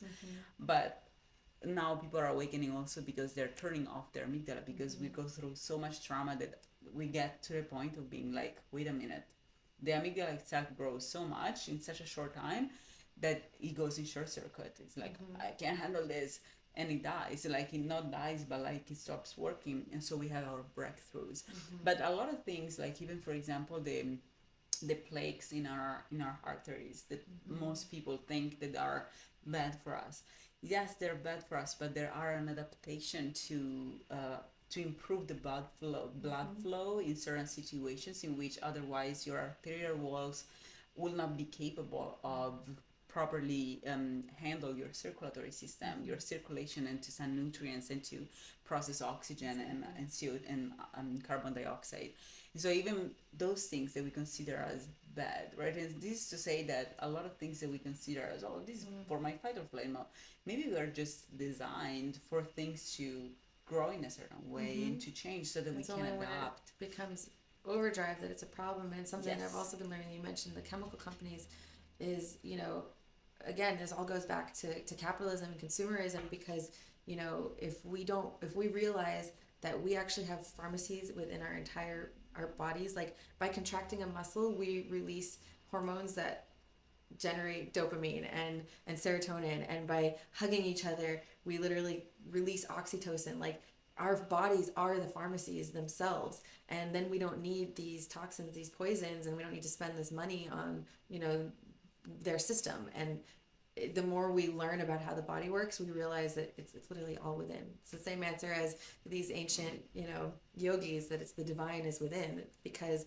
it literally all is within. All the tools for our healing are within our own bodies, and we just need to learn how to activate them appropriately based on the situation or the dis-ease that our body is experiencing in that moment. Yes, I love what you just said. We need to really remember there are actions that we can do, like being part of a community. There are a lot of studies showing that happiness is ultimately the most important factor is in health span and lifespan. And so it's really like being part of a community which we hug each other, or we have an actual not sedentary lifestyle. So we like it's called community dwelling. Community dwelling elders have a much longer lifespan and health span than people who are sedentary and isolated, Because when we stop using our bodies, they stop working. because we stop producing these things. We ultimately, it's like if we were taught what's the leverage for us, what's the button we need to press to produce oxytocin or to produce serotonin, we will just need to do that instead of taking a pill. It's the same action in the sense that taking a pill takes a second for you to just take it and put it in your body, but ultimately creates a dependency And side effects and other toxic and issues. hugging people is so much better. It's so much more 21 seconds is all it takes. 27 seconds. Yeah. Hug people. That's for your daily dose. 21 seconds daily dose hug. We're prescribing it. That's incredible. 20. Go hug someone in the street, Yeah. Or please. a tree as well. They've shown that the trees literally, like when we go hug a tree, it actually releases oxytocin and Yeah. benefits us. It's like, yeah. There are so many actions that we can do every day that have to do with kinesthetics, like you have to do with like moving our body, moving our muscles, from physical exercise to actually even physical contact, because hugging is not just about the action, but it's about having physical contact with something else. It impresses pressure points on our skin, right? That's why the weighted blanket as well, it's another one of those things that produces oxytocin, because we're designed, our body is designed as a perfect industry that produces It's a machine. things. It's a machine. Our body is a machine. It's a powerful tool. Yeah, it's a machine. So everything is a potential button for you to produce something. You just need to know what this button. But I also think what's important too is realizing that if you know that your whole body has buttons all over it, we don't necessarily need to know what that button does. When you, like, we can do this to ourselves. Like, we don't need to know acupressure to then find out how to heal ourselves. You can literally just walk barefoot for 10 minutes, and you get reflexology just from doing that, and it's pressing on things. It goes to every single organ in your body, and often where you feel pain is exactly where you need to do the release. And just by touching ourselves and hugging each other and like holding each other and communicating and being vulnerable and just, this hurts, I'm going to press here, actually releases your own medicine. And realizing that, that's all you need to do. You don't even need to necessarily understand it all. Like, we all have the power to do that and activate our own pharmacies within us just by listening to what our body is telling us it needs. I feel like it's for most people, because this will be so easy if people would be connected with their body. I think the main thing we're going through right now is that a lot of people are completely disconnected from their body, and also they don't realize it's talking to them, and they don't know what that means. First of all, but also they're disconnected. For example, hug, because a lot of these things, again, I feel like really the topic of this episode is also like communicating and creating communities. So I feel like a lot of actions that we need to do for our body to produce the chemicals that we need to survive and thrive have to do with community, like hugging each other or laughing with each other, singing with each other, like being with each other. And so unfortunately today people are disconnected first we have been disconnected from our body through like a school system also that taught us things that, like, how many people study psychology or biology in school? Like, I have studied a lot of biology in high school, but my teacher was horrible. Like, Same, I had to teach myself. Yes, it's like I didn't really like. I went to college for biology, and that was really my first time truly studying properly biology. And I've studied biology by myself as a kid. I used to love studying animals, and so I've done that a lot on my own anyways, self-taught as well. But if it was just for my teachers, I would have not learned that much, and nobody taught me psychology, nobody taught me anything. So we're first disconnected from our bodies, and now we're being disconnected from our society, from the others. Especially after the pandemic, we have become all, even family, family has been disconnected. So we weren't hugging, we weren't handshaking, we literally stopped touching, we stopped breathing. When it's like sharing breath is so important, and it's like that also reminds me too of, like, and again, chemicals. Because when we hug, I was thinking that too as you were talking about it. When we hug, we are sharing chemicals, but just by standing this close to each other, we're in each other's hormone field, and we are sharing signals with each other. That's why women tend to sync up their moods. Like, that's a really easy example of, like, because when you're standing next to each other, you're sharing your hormones with each other, and that can literally give healing to another person without even consciously being aware of it. And not only the hormones, because from an energetic standpoint, I'm also psychic and I'm a medium too, and so I channel people's energy. So when I'm close to people, I really absorb their energy. Because you're in their Taurus field, Yes, and so, like, I absorb their energy literally from my nose, and it goes into my third eye, and I absorb them. And if someone is... You're smelling the compounds. I'm smelling the compounds, but I think it's also a really energetic thing that I'm experiencing. And so when I experience energies that are really not good for me, I can tell. I feel drained. I don't feel good. When I experience things that are positive, and not only just positive and negative, I absorb a lot of information about people and how they feel, and now all these things that we absorb constantly, we just disconnected from them. I feel like Well, also that's realizing that we all have the ability to tap into our channel and mediumhoodship, because yes, we all have like these. I mean, again, every thought is just an electromagnetic wave put out into the world. So it's just about tuning into that radio frequency, you know. And as we train and as we learn, and those of us who have tapped into that training and learning and being aware and being able to listen to those signals and realize those messages coming in, most of us just we're dismissing that, you know. They're going around the world not even realizing how many signals they are getting, how much they are being told, how many messages they are getting, and dismissing it as, oh, that's not scientific, when really it's very scientific. It's all on the chemical, energetic, and emotional level. And when we are tapping into channeling or medium, you know, that's exactly what we're tapping into, is those different frequencies. yeah, there's so many different frequencies of communication that we don't realize, and we don't consciously tap into until, or we disconnect from, because we're taught they're woo woo, right? I it was one of those. I'm a scientist, right? We're both scientists. Trust me, So and and same journey. yeah, same And the journey. channeling has been happening. Like same journey of like also Yeah. initially thinking that you're crazy, like not thinking that you're crazy. Like I feel like initially I thought, like when I came to LA for the first time in LA, there are a lot of psychics everywhere. In Italy it's not like that, because in Italy it's like a woo woo kind of thing, because Italy is being really in a phase of pre-capitalism, and so people are consciously being disconnected from all of these intuitive people in society. And so, but here there are a lot. So I was like, wow, LA is so woo woo, right? Psychics everywhere, because I'm a I am, and I was a scientist. And so for me, all those things were completely like not true, not real. And instead, when I realized that I'm a psychic myself, that I absorb people's energy, that the reason why I was so disconnected was because I had absorbed so much that I was clogged. Yeah. I was clogged with the energy that I had absorbed from all the people I had met in my life. And when I finally cleansed, and I realized, when you cleanse and you like recalibrate your instrument, that's when you finally can It heal. amplifies. Yeah, it's Yeah. so true. It's funny. I really appreciate that you said I was and I am a scientist, because that was a struggle I had as well, where it's like, okay, I've moved away from the corporate science world. What does that make me? You know, and then the ego gets in the way. It's like, what am I doing? And I'm realizing I've been a scientist my whole life. Like, just because I'm not working in that world doesn't mean I'm not still observing the world as a scientist.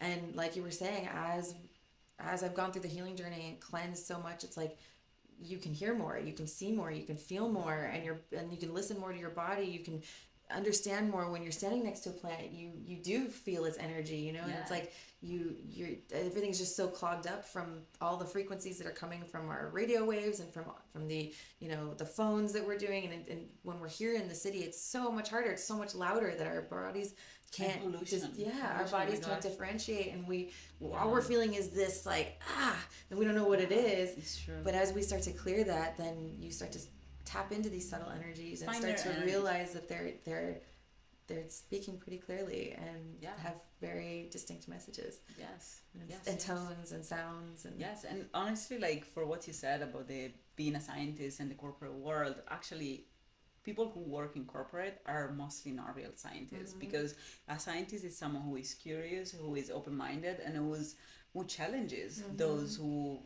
try to send a message to the population that is actually exploitative and not truthful. Absolutely. And so real scientists are today Questions. marginalized by the scientific community, true. quote unquote. There is no scientific community today. The great majority of scientists that work in academia and in corporate are actually people who conform with the political message that governments want to all the give, government. or with the corporate. It's all funded by the government too. It's all funded by the government, and we should have a full different episode There's so to much to talk explain about to that. people, because I feel like the population is completely kept unaware. Because we're following the science, thinking, Yeah. oh, this is tested, this is theorized, this is the real Yeah. knowledge, when it's actually very tailored to tell a very specific story. Yeah, And it's not the one that is going to allow us to tap into our own healing and our own sovereignty. Absolutely. And I, like, every time, like now for example, I did like a year ago or so, I gave a speech in a famous news channel in Italy, like a YouTube channel, but like they're like because they're again like marginalized from the media, because they're those who speak the truth. And so I did this video for them, video interview in which I talked about the new thing in Europe. They're trying to push people to eat bugs in preparation for the World War III, but they're not telling people that to build a food forest. Yeah, that's the answer. Yeah, like they're doing it because ultimately it's a cheap way of feeding militaries, right? And so they're just gonna do that as a cheap way. But to do that right now, to pass laws that allow them to put bugs like not Bugs into crickets fake food. flour into food, Yeah. they had to pass a bunch of laws. And to do that, they had to get the population to kind of agree to that a little bit so that they can pass laws that don't require for them to write on the products where the flour comes from. So many things. I mean, there's so many examples of that in our food industry already, where we're eating things that are that we don't even know where they toxic, come from. and we have no idea. And it's not required on the label. We don't even know that it's in there. Absolutely. And but to pass these things, they always have to use science, right? And so when I was doing the research for this channel to talk, because I had never talked about specifically bugs, and so I wanted to kind of like check it out. And I realized that in the past 10 years, you can search, there's a website and it's called PubMed, in which you can find all the different articles that are published. And I had to go back 10 years to find an article that was against eating bugs. Because it's all shut down. It's like when there is one research study, then it gets shut down, they get discredited. Absolutely. Yeah. Absolutely. And then I did my own research and I did my own data analysis on articles already published. And I realized that these articles were trying to promote eating bugs when instead what actually the research was showing was that bugs are poor in things that our body deeply needs, such as niacin, like it's like nicotinamide, NADH basically. NAD, which is like a nicotine precursor, like nicotine is a precursor of this molecule, and it's the molecule. Another thing that they've told us is bad for us, and it's a beautiful heart opener. But they treat it with so many other toxins. I'm not saying to go smoke cigarettes. No, but like it is a form of energy for our brain as well. But it gives like the one that you eat that you find today in tobacco stores like is just very addictive. So it's not the actual terrible. natural plant. Tobacco itself was used by Native Americans as in ceremonies. It was like an awakening ceremony. So now instead it's not awakening. It actually brings you to unconsciousness because it's completely modified. All of the so if you're people are often using it for anxiety, and what it's actually doing is amplifying that anxiety, not actually bringing it down. Absolutely. So we're like all these things we're completely disconnected from our roots. These are a real attack to the population, really. But this to say that in the scientific community, they've been trying for 10 years to build up the research needed to promote eating bugs, and then Bill Gates goes on TV and goes to the politicians and tells everybody that now we need to eat bugs because he has he has transformed these farms into bugs farms. They did the same thing after the First World War. This is what happened with the dairy industry, even where the farmers were making so much money off of selling it to the government that they were like, we don't want to go back to this. And so the government said, okay, we'll buy all your dairy. And they put all this research out showing how milk is so good. All these Got Milk campaigns showed up. That's why in the 90s we're seeing all these Got Milk campaigns, because the government now had all this cheese that they couldn't get rid of. And then they started giving government cheese to the poor, the poor communities, when there was all this manipulation of data just to sell the agenda of the government to make more money off of us. Basically. Yeah, unfortunately, this is something this is outside of the scope of this episode, unfortunately. So we're gonna have another episode in which we can talk how science truly works, because it's not what people think. It's completely politicized, and people in academia is a cult. It's literally a cult. It's like made by all these white men with blue eyes that try to really only allow white people with blue eyes in their circles. Women have often been excluded from a lot of research as well. Women are excluded. Women have been excluded. Too complex. Yeah, the thing is that we're the easiest patient, right? If you don't know anything about how your body works, then it's easy to sell you pills for everything because you don't know how your body works. So it's like black people, all the black people are not really part of are completely not involved in the academic industry, and I understand when they're like, I don't want to get a vaccine. You're right, because like there's no research on you to show that this is actually good for you. Yeah, like this, or not only that, but who doesn't have access to the lab is the piggy animals. Only the piggy animals do not have access to the lab. So the fact that the population, that the academic class that actually has power looks so much different from the actual population, that is a huge red flag. This is not normal. Like, we live in a society in which people at the government looks, looking away, and we look in a completely different way. So we are not the same kind. Like, why is this happening? And again, this is like from a physical standpoint. This is, as much as in nature you have lions and you have gazelles, they have different shape, and they do look different and have different roles, but they're ultimately part of the savannah. They're part of the ecosystem. They all have a role, and they're all are creatures of God. So we are all creatures of God. So the problem gets when you start farming gazelles. The problem starts when the lions go to power and they decide that the gazelles need to stay gazelle forever, so that they become unaware that the lions are trying to eat them. So this is what's happening in our society. Yeah, this is what's happening in our society, that people who are more predatory have just gotten to the power seats, and they have started farming naivete, and farming women, and farming docile people, and every time, and the immune system tries to give the alarm, and people that are part of the immune system try to give the alarm. They call you crazy. They call you They crazy discredit you. first, or Yeah. they marginalize you second. But it's just our body trying to tell us we are in a farm. We are being farmed. It's just this society trying to tell us. We think we're in a free society when we're slaves to their system. We're slaves. And what is having 3 jobs? Having 3 jobs is a form of slavery, because absolutely. when do you have time? They are removing all the sacred spaces from us. We don't have any sacred spaces. Like, people either drink or eat or work. There is no sacred space. And then we can't anymore. even find water that our cells actually want to absorb. We can't find real food. It's like, it's funny because we were talking about movies earlier, and it's like I've found that there's so much truth within those stories, but at the same time, it's like, through this distortion, this is the only way we know how to be entertained, which keeps us distracted and keeps us, continuously going back for the same things. But there's all these stories about how, I can't remember what it's called, but it's like Soylent Green is people, where basically they're eating bugs, and they think they're eating food, but at the lowest food chain, they're just eating bugs and chemicals. And it's like, we're already living that. It just looks comfortable. We think it's comfortable, but we're already in that state. Yeah, it's a comfortable prison, It's a comfortable prison. Yeah, if you put a pillow and a cushion and like some flowers, but still has bars and like even cloth. the shape of this is a prison. Like we've seen it in Chinese wisdom about the flow of qi, the flow of energy.